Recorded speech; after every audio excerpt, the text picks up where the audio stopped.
Natagpuan sa isang quarry site sa Capas Tarlac ang mga bangkay ng nawalang beauty pageant contestant na si Geneva Lopez at nobyo niya Israeli na si Chuck Cohen. Lumabas sa autopsy na nagtamo ng tig-2 tama ng bala sa katawan ang mga biktima.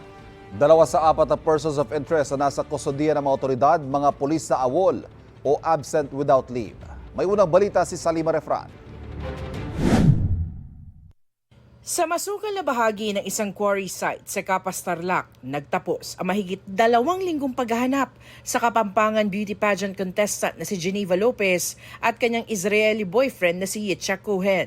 Magkatabi ang naaagnas ng katawan ng magkasintahan ng mahukay ng CIDG Tarlac at Scene of the Crime Operatives.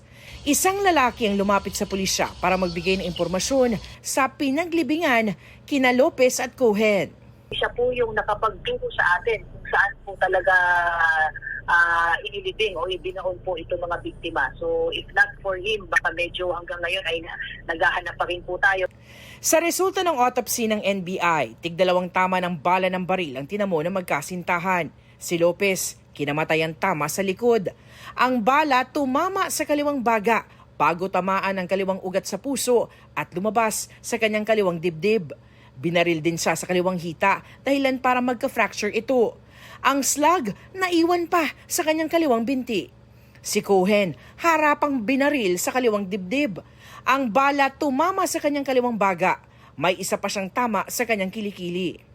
Sa babae may nakuha kaming slug to be submitted to the ballistic examination. Ang DNA naman ay ang SOCO ang nag-conduct at I don't know the result yet. Pero so far, mga 99% ay yung 2 bangkay ay yung hinahanap natin.